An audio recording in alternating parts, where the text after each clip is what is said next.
जय नंद नंदा ब्रज चंदा विरह भाव दो गोविंदा। जय जय गोविंदा गोविंदा रूप ध्यान दो गोविंदा। जय जय गोविंदा गोविंदा रूप ध्यान दो गोविंदा। जय जय गोविंदा गोविंदा चरण शरण दो गोविंदा। जय जय नंद नंदा ब्रज चंदा आनंद कंदा गोविंदा। पूर्णपरात्पर ब्रह्म असंख्य कल्याण गुणगण निलय भक्तवांशा कल्पतरु शरणागत वत्सल भक्त वत्सल दीन बंधु दया सिंधु भगवान सीताराम जी महाराज की असीम कृपा करुणा से श्री हनुमान जी महाराज की परम पावन भावमयी सन्निधि में महापुरुषों की भावमयी उपस्थिति में एवं आप सभी श्रद्धालु भक्त वैष्णवों की मंगल सन्निधि में मानव जीवन का सर्वोत्कृष्ट फल भगवत गुणगान भगवत स्मरण का लाभ हम सभी भगवान श्री कृष्ण चैतन्य महाप्रभु के लीला चरित्रों के माध्यम से प्राप्त करने जा रहे हैं। सर्वप्रथम आप सभी भक्तजनों को श्री चरणों में भगवत भाव से सादर वंदन सादर नमन। आप सभी को यथायोग्य जय श्याराम जय जय श्राधे हरिशरण। बराह पीडम नटवर वपुः कर्णयो कर्णिकारं बिभ्रतवासः कनककपिशं वैजयन्तीं च मालाम् रंध्रान् वेणुर्धरसुधया पूरयन् गोपवृन्दैः वृंदारण्यं स्वरमणं प्राविशति गीत कीर्ति। बोली श्री नंदन श्याम सुंदर भगवान की जय। श्री चैतन्य महाप्रभु की जय। गोस्वामी जी कहते हैं तुलसी ममता राम सो समता सब संसार।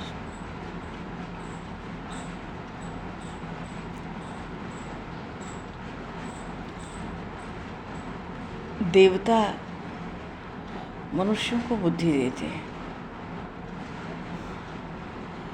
ब्राह्मण आशीर्वाद देते हैं। आशीर्वाद भी ऐसा देते हैं कभी कभी जान पर खेल के आशीर्वाद देते हैं। जो ग्रह होते हैं जीवन में अनुकूलता उत्पन्न करते हैं। श्री गंगा मैया पाप का नाश करती हैं। स्पर्श कर लो स्नान कर लो। माता सरस्वती भीतर का अविवेक मिटाती हैं कहने सुनने से। हमारे शास्त्रों में आया देवताओं का भी ये प्रार्थनीय मनुष्य जन्म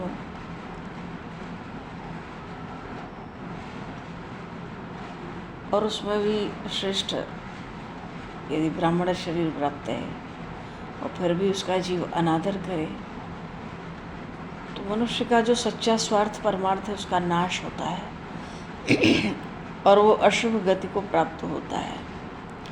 ये बात श्रीमद् भागवत में भगवान श्री कृष्ण ने उद्धव जी को सुनाई।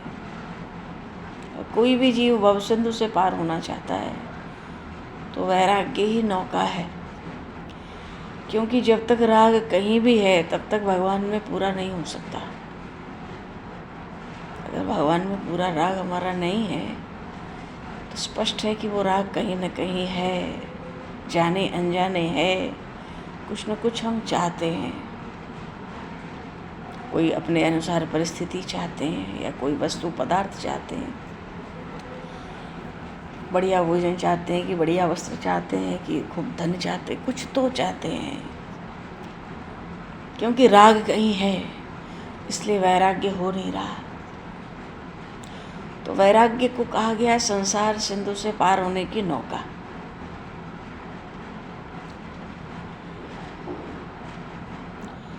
क्योंकि समस्त सत्कर्मों का फल महापुरुषों ने यही निश्चित किया, शास्त्रों ने हमारे यही निश्चित किया है कि मन भगवान में लग जाए।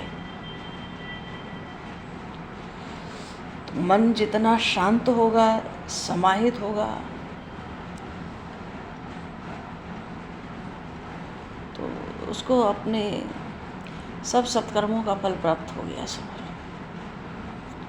क्योंकि जितनी इंद्रियां हैं वो मन के वश में है। मन अगर प्रभु में लग गया तो इंद्रियां और कहीं नहीं जाएंगी, न ये कुछ सुनना चाहेंगी विशेष, न ये कुछ कहना चाहेंगी,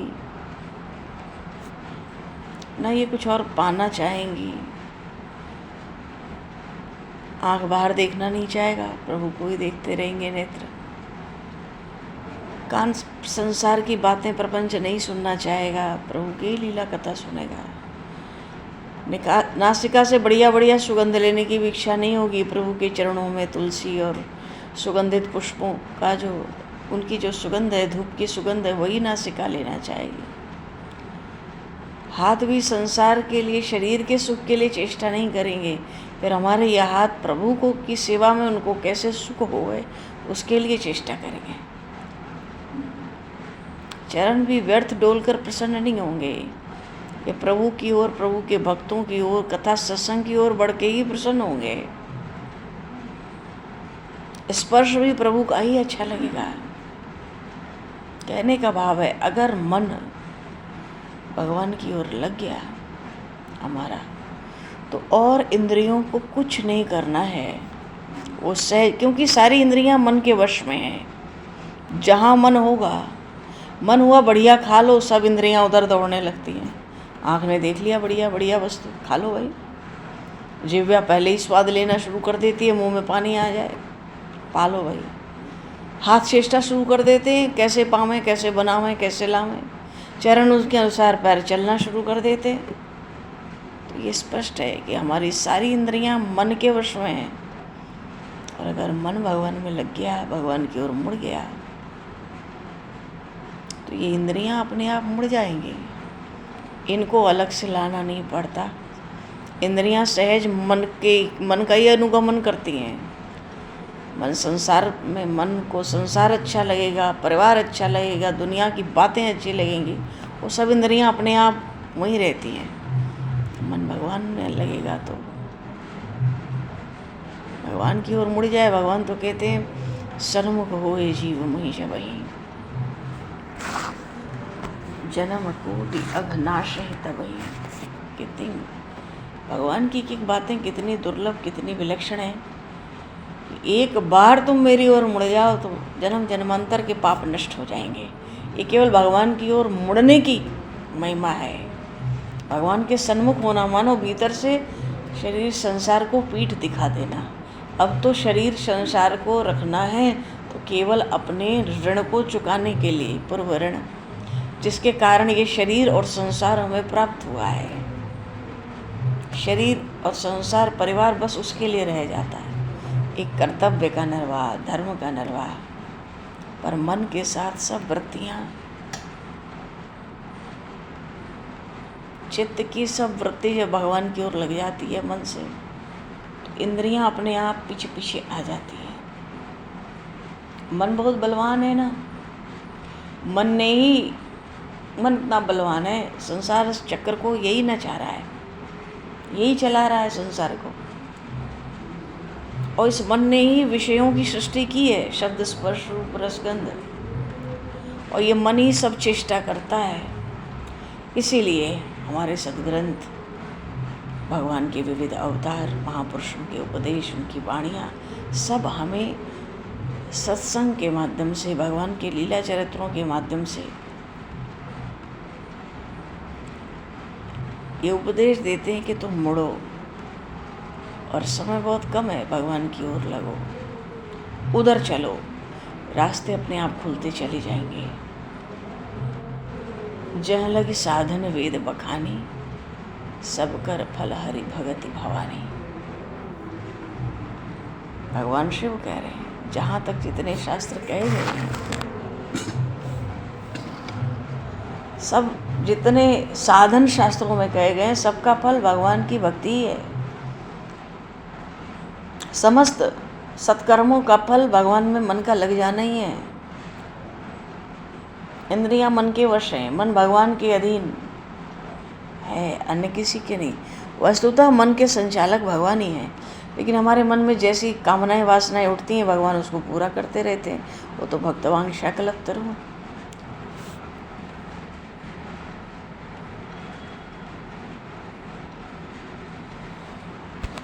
मन और किसी के वश में नहीं है, संचालक तो भगवान ही है।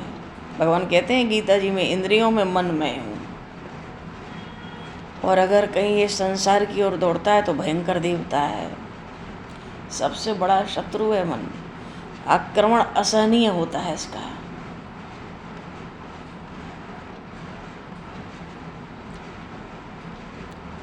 भगवान की प्राप्ति का सरलतम उपाय महापुरुषों ने कथा सुनना बताया।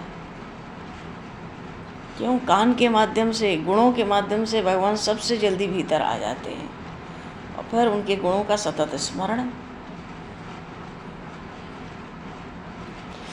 सतत स्मरण का अर्थ होता है अब सुन नहीं रहे हैं, सुनने के माध्यम से पी रहे हैं। पूर्व प्रसंग में महाप्रभु जी ने किसी तरह से श्री जगदानंद पंडित को श्री धाम वृंदावन जाने की आज्ञा दे दी। वो भी समर्थन खूब किया ना स्वरूप गोस्वामी जी ने, इसलिए। और भगवान श्री कृष्ण तो स्वयं कहते हैं वृंदावन छाड़ के पादमेकम न गच्छति। वराह पुराण में आया, वृंदावने तो गोविंदम ये पश्यन्ति वसुंधरे न ते जम्पुरम यान्ति यान्ति पुण्य कृताम गतिम। भगवान वराह पृथ्वी देवी से कहते हैं श्री धाम वृंदावन में आकर, भागवत के अनुसार वृंदावन के अंदर ही बरसाना नंदगांव सब कुछ है। उसमें गोकुल को नहीं कहा है, पर बरसाना नंदगांव को वृंदावन के अंतर्गत कहा गया है भागवत जी में। तो वृंदावने तो गोविंदम, ये पश्यन्ति वसुंधरे। हे पृथ्वी देवी, भगवान वराह ने जब पृथ्वी देवी का उद्धार किया उसी समय का पृथ्वी देवी ने देखा पश्चिम दिशा की ओर अनंत अथाह जल राशि में कुछ हरे हरे वृक्ष खड़े हैं। परम आश्चर्य हुआ, क्योंकि सबका आश्रय तो पृथ्वी है। पृथ्वी देवी ने भगवान वराह से पूछा, प्रभु मेरे न होने पर ये हरे हरे वृक्ष कैसे दिख रहे हैं? सबका आश्रय तो मैं हूँ। भगवान वराह ने कहा, देवी ये मेरा श्रीधाम वृंदावन है, प्रलय काल में भी इसका नाश नहीं होता है। बोलिए श्री वृंदावन प्रेम धाम की जय। यहाँ का रज रज कण कण इतना दिव्य है, इतना अलौकिक है, दिव्याति दिव्य है।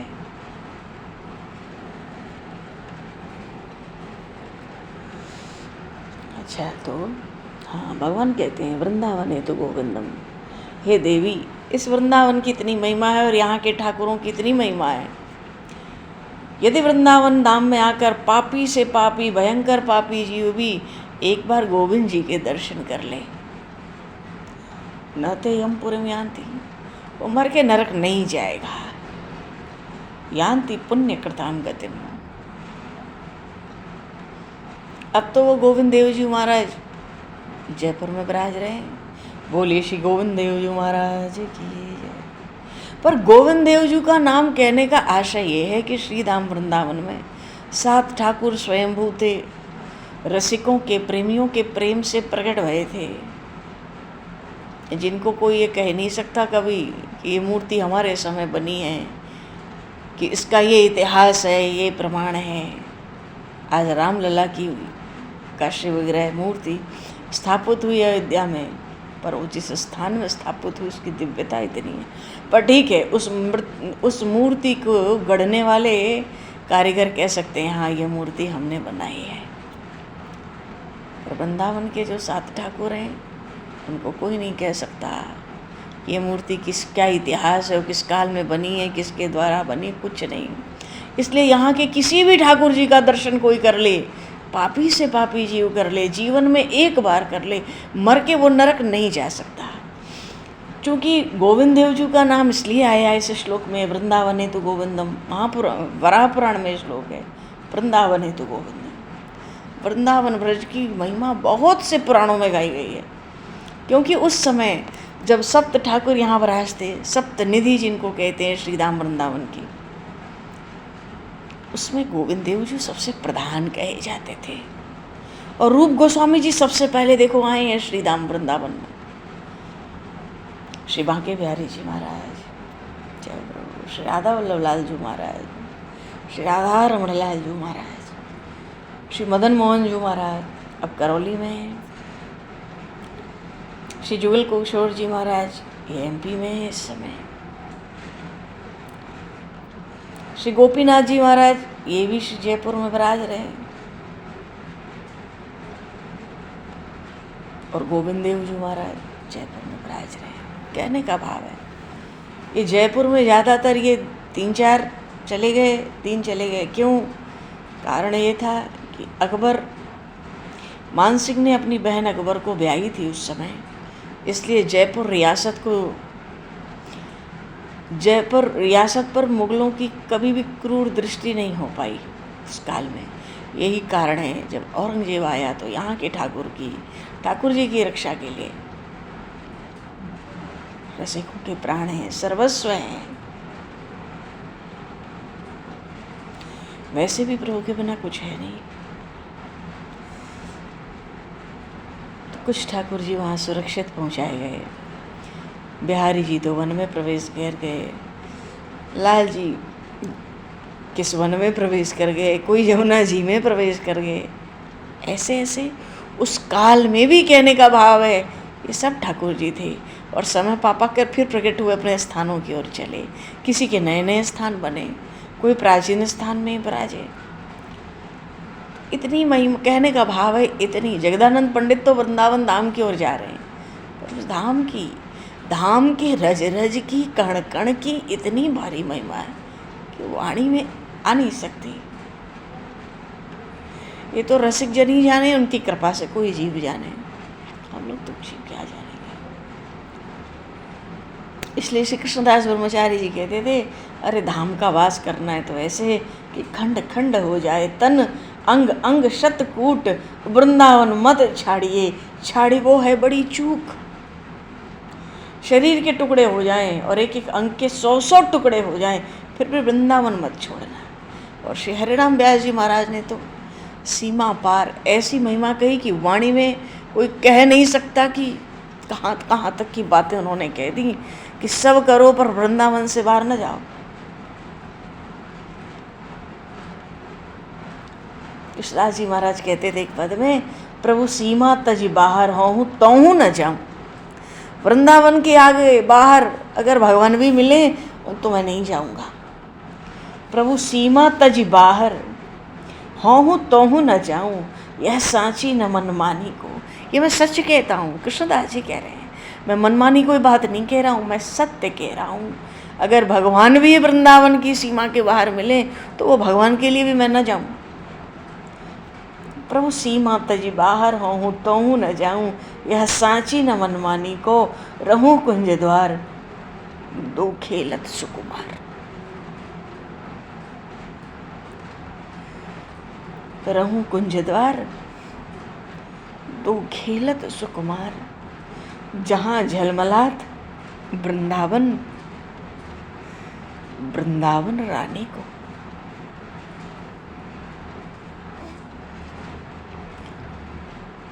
रहूं कुंज द्वार तो खेलत सुकुमार।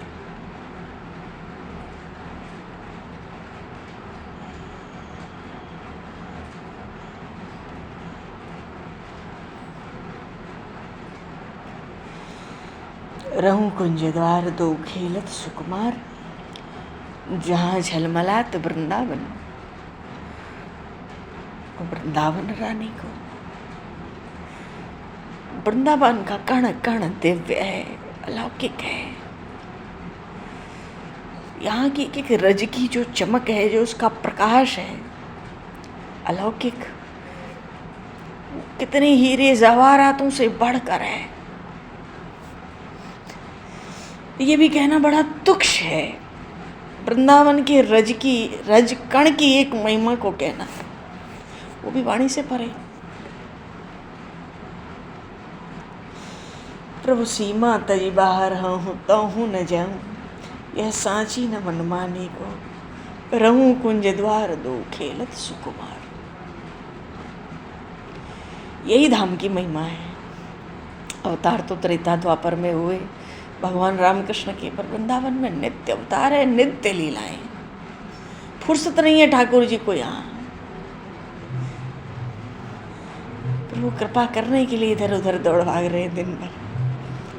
परितो रसिकों के संग, प्रेमियों के संग ही ये बात समझ आ सकती है। हम जैसे तुच्छ जीव क्या जाने वृंदावन, क्या जाने इसके महिमा।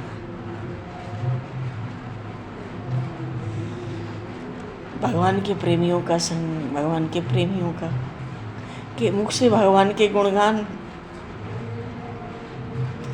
तभी ऐसे भक्तों के चरणों की रज, उनका उच्छिष्ट जूठन और उनका चरणामृत, इस रज में लौट कर ही इस रस का, प्रेम का अगर कोई भी झांकी सुनने को भी मिल जाए दिव्य, वो भी श्री जी की अपार कृपा। बोलिए श्री राधा रानी सरकार की जय। इसलिए कहते हैं जहाँ झलमलात वृंदावन, एक एक रज, एक एक कण दिव्य आभा, दिव्य प्रकाश। जहाँ झलमलात वृंदावन, वृंदावन रानी को। जमुना मैया जीव को निर्मल स्वभाव कर देती है। तुलसी मैया जीव को उन लीलाओं में प्रवेश करा देती है। वृंदावन तो स्वयं ही सखी स्वरूप है। धाम महाराज जिनको वृंदा विपिन है, कृपा दीन की होए, और तभी तो वृंदावन में रहन पाइए कोई।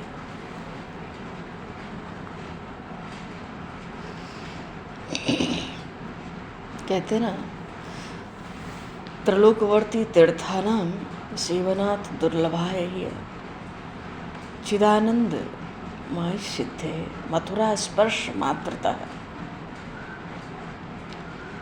सब तीर्थों में जान, त्रिभुवन के 3 लोक के तीर्थों में जाने का जो फल है, मथुरा के दर्शन मात्र से वो फल प्राप्त हो जाता है।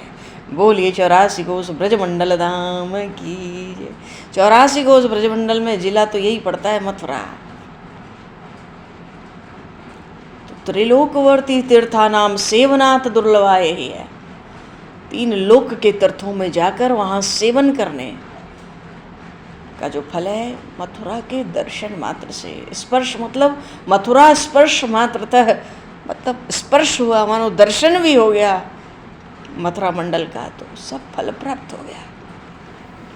कहते ना द्वारिका महात्मा में, 1 वर्ष कोई द्वारिका में रहे, न रह सके तो अभाव में 1 महीना रहे, अभाव में 1 महीना भी न रह सके तो मतलब इतना समय न हो तो पक्ष में मानो 15 दिन भी जो द्वारिका में निवास कर लेता है, उसको भगवत धाम जाने का निश्चित ही प्रवेश हो जाता है, मानो पास मिल जाता है।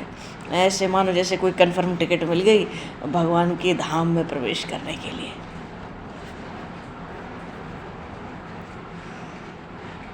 क्योंकि धाम में जब तक जीव वास करता है, उसकी शरीर की भक्ति मानी जाती है। वो शरीर से भक्ति करे चाहे ना करे। अगर शरीर से जीव धाम में पहुंच गया तो शरीर से भक्ति माने भक्ति मनसा वाचा कर्मणा होती है ना, तो जो कर्मणा है वो शरीर की भक्ति है। शरीर से ही तो कर्म होते हैं, मन वाणी और शरीर। तो शरीर की भक्ति उतने समय तक मानी जाती है जब तक जीव धाम में रहता है।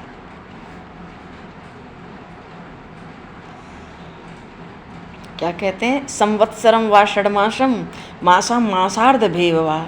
संवत्सरम माने 1 वर्ष, या षड्मासम 1 वर्ष ना रह सके तो 6 महीने, अथवा मासम 1 महीना भी ना रह सके तो मासार्ध 15 दिन ही सही, जो द्वारिका में निवास करता है। द्वारिका वासिन सर्वे नरा नारयः चतुर्भुज, चतुर्भुज होकर भगवान के वैकुंठ धाम को जाता है। बोलिए श्री द्वारिका धाम की। द्वारिका से ज्यादा मथुरा ब्रजपुरी की महिमा है।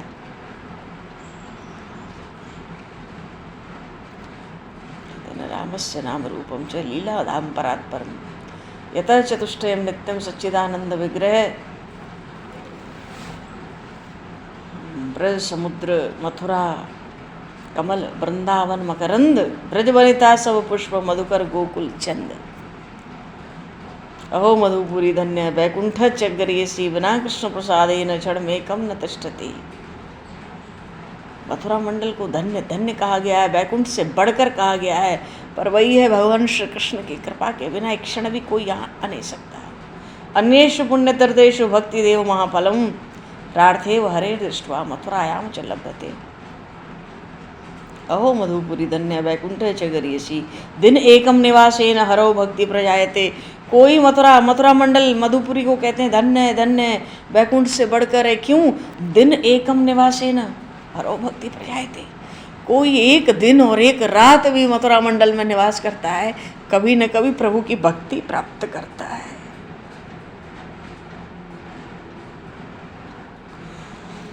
दिन एकम निवासेन, एक दिन निवास करने मात्र से और निश्चित ही प्रभु की भक्ति जन्म जन्मांतर में कभी जाकर प्राप्त कर लेता है।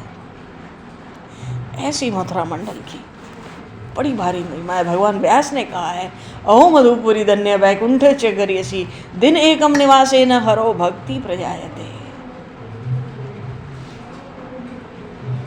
महाप्रलय में भी नाश नहीं होता। कितना कहोगे जी, मथुरा की महिमा अपार है।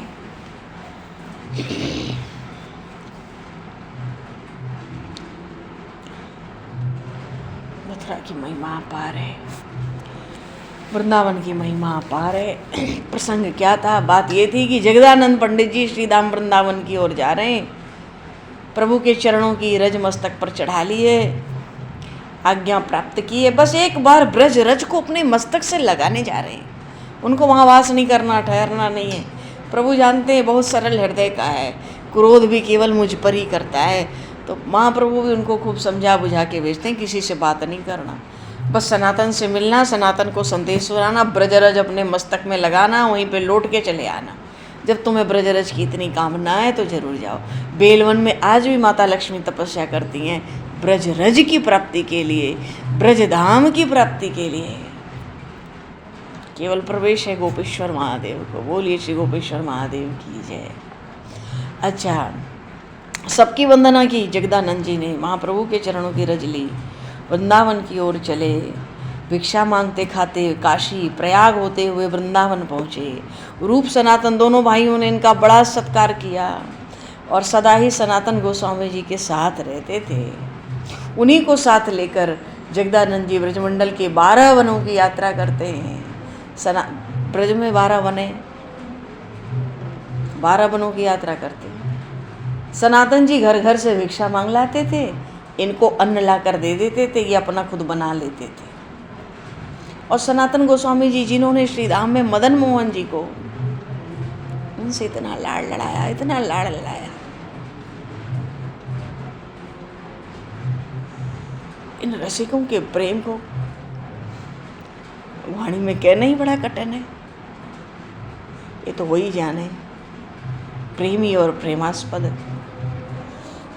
तो सनातन जी तो स्वयं ब्रजवासियों के घरों से टुकड़े मांग कर लाते थे, उसी पर निर्वाह करते थे।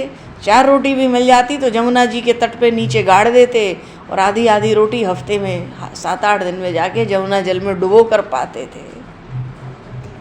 तो जमुना जी की महिमा तो भैया जमुना जी जाने। कहने को तो आधी आधी रोटी 8 दिन में पाते थे, पर जमुना जी उसमें क्या देती थी वो जाने। और कभी कभी सनातन जी जगदानंद जी के पास भी प्रसाद पा लेते, क्योंकि आए थे ना महाप्रभु के पास से। सब वनों का दर्शन किया, महावन होते हुए गोकुल में आए। और गोकुल में ये दोनों जगदानंद जी और सनातन जी जमुना जी के तट पर एक गुफा में ठहरे रहते थे, दोनों गुफा में। भोजन के लिए जगदानंद जी मंदिर में जाते, वहाँ अपना भोजन अपने हाथ से बना कर पाते। सनातन जी महावन जा करके मधुकरी कर ले आते, गोकुल के पास में महावन है। तब गोकुल इतना बड़ा गांव थोड़ा ही था, गोस्वामियों की ही 2-3 बैठकें थी और मंदिर था और कुछ नहीं था। तो मानो जगदानंद जी को भिक्षा के लिए 1.5-2 मील 4-5 किलोमीटर चलना पड़ता था, तब भिक्षा होती थी। और वो भी अन्न ला के बना कर खाते थे, सीधे रोटी दाल कुछ मिलेगी, दूध नहीं, बना कर खाएंगे। तो ऐसे अन्न ला कर 4-5 किलोमीटर चल के अन्न लाते, अपना प्रसाद बनाते। तो जगदानंद जी ने सनातन गोस्वामी जी का निमंत्रण किया कि तुम मेरे लिए रोज़ व्यवस्था करते हो, आज मैं अन्न लाया हूँ, प्रसादी बनाऊंगा, तुम पाने आना। प्रसंग बहुत सुंदर है, कैसी विलक्षण निष्ठा है जगदानंद जी की, अद्भुत, बहुत ही सुंदर प्रसंग है। पर समय को दृष्टिगत करते हुए इसको आगे लिया जाए। हरि हरि बोल बोल हरि बोल, हरि हरि बोल बोल हरि बोल, केशव माधव गोविंद बोल, केशव माधव गोविंद बोल, केशव माधव गोविंद बोल, केशव माधव गोविंद बोल, केशव माधव गोविंद बोल, केशव माधव गोविंद बोल बोल हरि हरि बोल बोल हरि हरि बोल बोल हरि बोल हरि बोल हरि हरि बोल, हरि बोल हरि बोल हरि हरि बोल, केशव माधव गोविंद बोल, केशव माधव गोविंद बोल, केशव माधव गोविंद बोल। बोलिए श्री चैतन्य महाप्रभु की, श्री बांके बिहारीलाल की, श्री राम राजा सरकार की, श्री गौरी शंकर भगवान की, श्री हनुमान जी महाराज की जय, सब संतन की जय, सब भक्तन की जय, सद्गुरुदेव भगवान की जय। भगवान समय को दृष्टिगत करते हुए बाज यहीं पर वाणी को विराम। वाक्य पुष्पांजलि प्रभु के श्री चरणों में सादर समर्पित। आप सभी को भी यथा योग्य जय श्री राम, जय जय श्री राधे, हरि शरणम, जय श्री राम, जय